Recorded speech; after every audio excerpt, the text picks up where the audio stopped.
कोरोनामुक्त लोणावळा शहरात पुन्हा एकदा कोरोनाची झपाट्याने वाढ होऊ लागली। मागील आठवड्याभरात कोरोनाचे तब्बल 59 रुग्ण झालेत। ख्रिसमस आणि नववर्षाच्या स्वागतासाठी लोणावळ्यामध्ये मोठ्या प्रमाणात पर्यटक येऊन गेले। त्यानंतर ही संख्या वाढू लागल्याचं बोललं जात आहे। मनमाडमधल्या छत्रे हायस्कूलच्या प्राथमिक विभागातील शिक्षिका कोरोना पॉझिटिव्ह आली आहे। खबरदारी म्हणून शाळा प्रशासनानं प्राथमिकसह माध्यमिक आणि उच्च माध्यमिक शाळा 3 दिवस बंद ठेवण्याचा निर्णय घेतलाय। शाळेचे शिक्षक पॉझिटिव्ह येण्याची शहरातली ही दुसरी घटना आहे। लातूरमध्ये कोरोनाची रुग्णसंख्या वाढू लागली आहे, त्यामुळे जिल्हाधिकाऱ्यांनी अनेक निर्बंध लागू केलेत। मात्र तरीही लातूरकरांना काही याचं गांभीर्य नाहीये। कोरोनाच्या नियमांचा लातूरमध्ये फज्जा उडलेला पाहायला मिळतो आहे।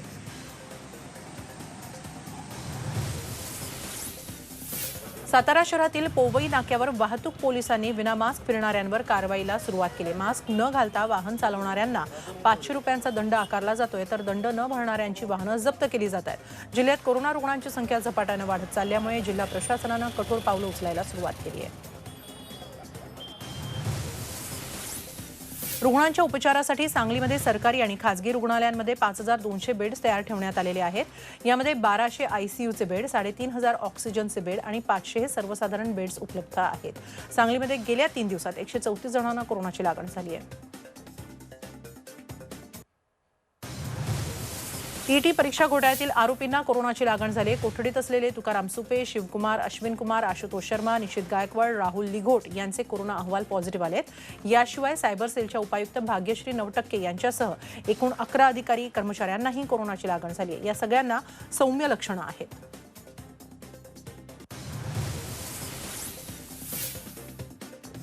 गृहमंत्री दिलीप वळसे पाटील यांच्या कार्यालय आणि घरातील तब्बल 20 कर्मचाऱ्यांना कोरोनाची लागण झाली आहे। त्यांचे खासगी सचिवही पॉझिटिव्ह आलेत। अद्याप 15 जणांचे अहवाल येणं बाकी आहे।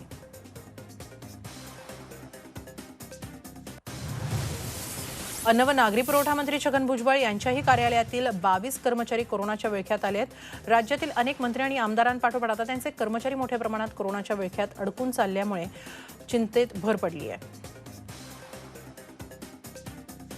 कोरोनाच्या वाढत्या संसर्गामुळे विठुरायाच्या दर्शनासाठी पंढरपूरला येणाऱ्या भाविकांची संख्या घटली आहे। 8 दिवसांपूर्वी दररोज किमान 20 ते 25 हजार भाविक येत होते, पण 2 दिवसांपासून दर्शनासाठी येणाऱ्या भाविकांच्या संख्येत तब्बल 50% घट झाली आहे। दर्शन व्यवस्थेसंदर्भात निर्णय घेण्यासाठी 12 जानेवारी रोजी मंदिर समितीची बैठक होणार आहे।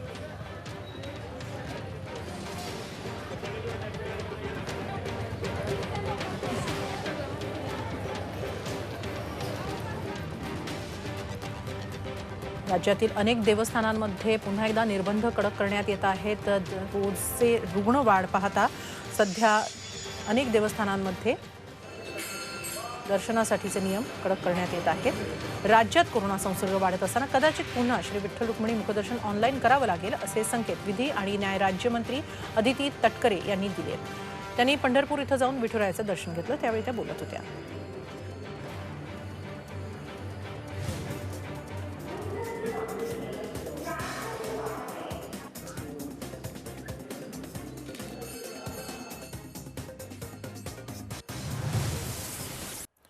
टीटी परीक्षा घोटाळा प्रकरणात सायबर पोलिसांनी दोघांना नाशिक आणि जळगावमधून अटक केली आहे। नाशिकमधून आरोग्य विभागातील एक टेक्निशियन आणि 40गाव इथून जिल्हा परिषदेच्या शाळेतील एका शिक्षकाला बेड्या ठोकल्यात। या दोघांनी मिळून 350 परीक्षार्थींकडून 3,85,00,000 रुपये घेतल्याचा आरोप आहे।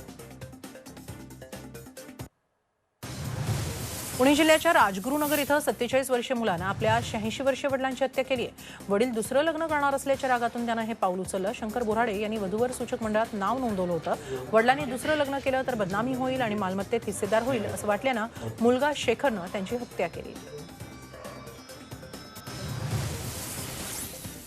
2008 मालेगाव बॉम्बस्फोट खटल्यात 16व्या साक्षीदारानं साक्ष फिरवली आहे। साध्वी प्रज्ञासिंग ठाकूर यांच्या विरोधातील साक्षीदार उलटलाय। एटीएसनं घेतलेला जबाब आपला नाही असं साक्षीदारानं कोर्टात सांगितलं। याआधी 15 साक्षीदारांनी साक्ष फिरवताना एटीएसवर गंभीर आरोप केले होते। कोल्हापूरच्या कळंबा कारागृहात कैद्यांमध्ये झालेल्या हाणामारीत एकाचा मृत्यू झालाय। निशिकांत कांबळे असं त्याचं नाव आहे। मारहाण करणाऱ्या 4 कैद्यांवर हत्येचा गुन्हा दाखल करण्यात आलाय।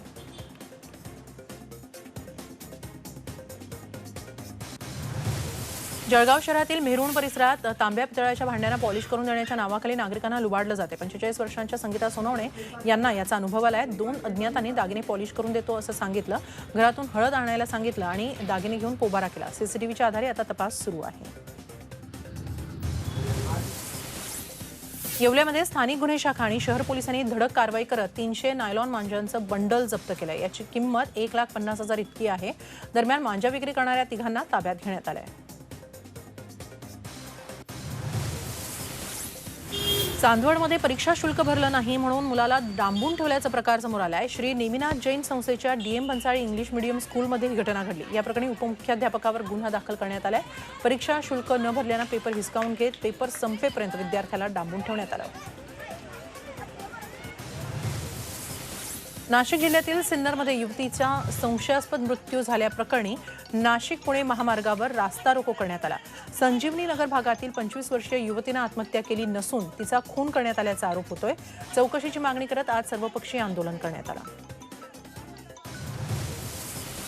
नांदेड जिल्ह्यातील कंधार आगारातील चालक संभाजी गुट्टे यांनी विष प्राशन करून आत्महत्या केली। गेल्या 2 महिन्यांपासून एसटी कर्मचाऱ्यांचं आंदोलन सुरू आहे। संभाजी देखील या आंदोलनात सक्रिय होते। 2 महिन्यांपासून पगार नसल्यानं ते तणावात होते। 15 दिवसात आत्महत्येची जिल्ह्यातली दुसरी घटना आहे। पगारवाढ, वेतनाची शाश्वती आणि नोकरीची हमी दिली तरीही एसटी कर्मचारी अडून बसलेत। कर्मचाऱ्यांनी आधी कामावर यावं मग चर्चा करू असं परिवहन मंत्री अनिल परब यांनी म्हटलंय। कारवाई झाली त्यांना कामावर घेतलं जाणार नाही असंही परब यांनी यावेळी स्पष्ट केलं। आता कारवाई कोणावरची मागे घेतली जाणार नाही। ज्यांच्यावरती कारवाई झालेली नाही पहिली त्याने कामावरती यावं। त्याचं कारण असं आहे की प्रत्येक वेळेला कारवाई मागे घेण्याची मी घोषणा करतो आणि कामगार येत नाही। आतापर्यंत याच्यापूर्वी 4 वेळा मी घोषणा केली होती, त्यावेळेला कामगार आले नाहीत। आता कारवाई मागे घेतली जाणार नाही। कोल्हापूर जिल्हा मध्यवर्ती बँकेवर पुन्हा एकदा सत्ताधारी पॅनलनं वर्चस्व प्रस्थापित केलं। मात्र ऐनवेळी तयार झालेल्या शिवसेनेच्या पॅनलनं अनपेक्षित यश मिळवून सत्ताधाऱ्यांना आपली ताकद दाखवून दिली। 15 पैकी शिवसेनेच्या पॅनलचे 3 उमेदवार विजयी झाले। निवडणुकीपूर्वी सत्ताधारी राजश्री शाहू विकास आघाडीनं 21 पैकी 17 जागा जिंकत पॅनलवर आपलं वर्चस्व सिद्ध केलं आहे।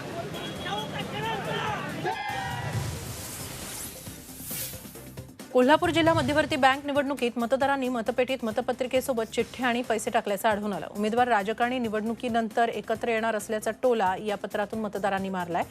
नेत्यांजवळ असणाऱ्या कार्यकर्त्यांबाबतही चिठ्ठीतून तक्रारी करण्यात आल्या। जुन्नर तालुक्यात शिवसेना आणि राष्ट्रवादी काँग्रेसमध्ये धुसफूस सुरूच आहे। नारायणगाव इथं महाद्वार लोकार्पण सोहळ्यात आमदार अतुल बेनके आणि शिवसेनेचे माजी आमदार शरद सोनवणे यांच्यात बसण्यावरून खुर्चीचं राजकारण रंगलं। यापूर्वी उंब्रजमधील उद्घाटन कार्यक्रमात दोघांमध्ये तुतुमेमे झाली होती।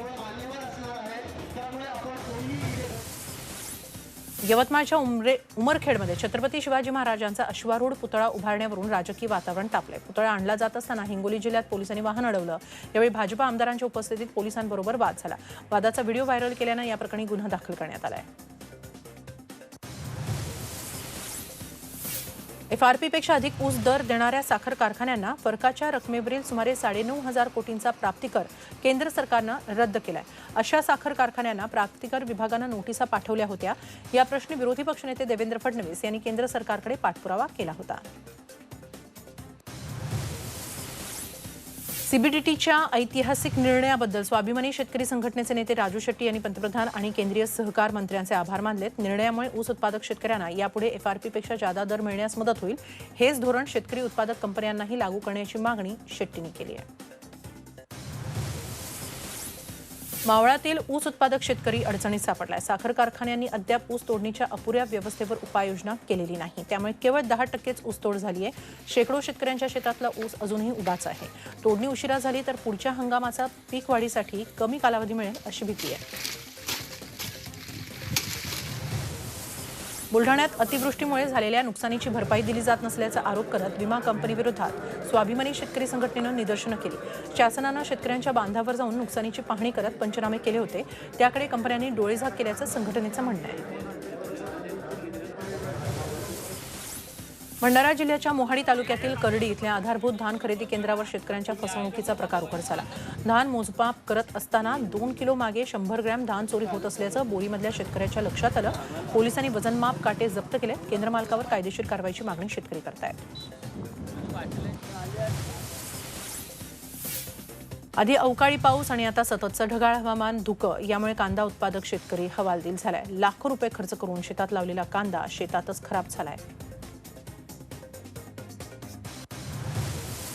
पपईचे भाव पडल्यानं सोनवाडी गावातील सोमनाथ नवले या शेतकऱ्यानं 3 एकरवरील पपईची झाडं तोडून टाकली. झाडांना वाढवण्यात लाखभर खर्च आला.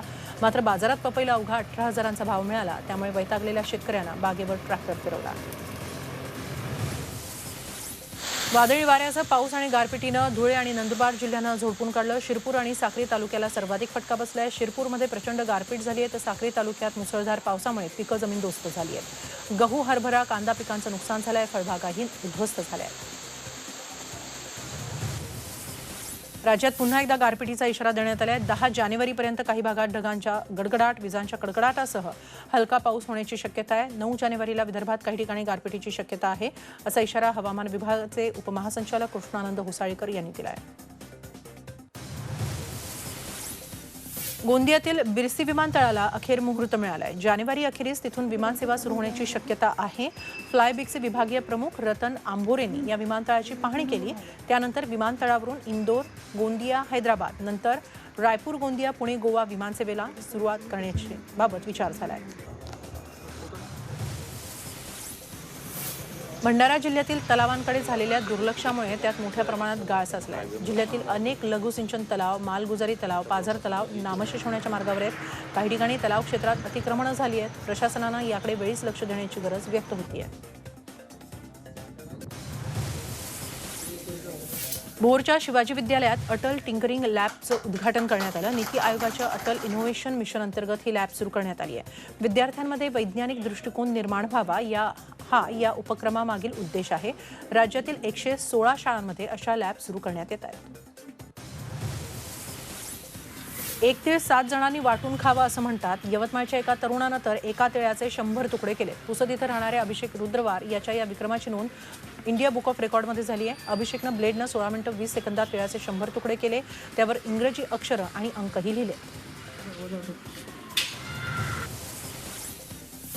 निफाड तालुक्यातील नांदूर मधमेश्वर पक्षी अभयारण्यात 30,513 देशी विदेशी पक्षी दाखल झाल्यानं किलबिलाट वाढलाय.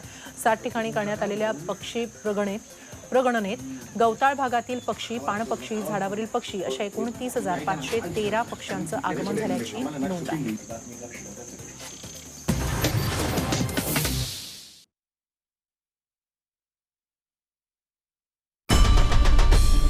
आई भवानीचा गजर म्हणजे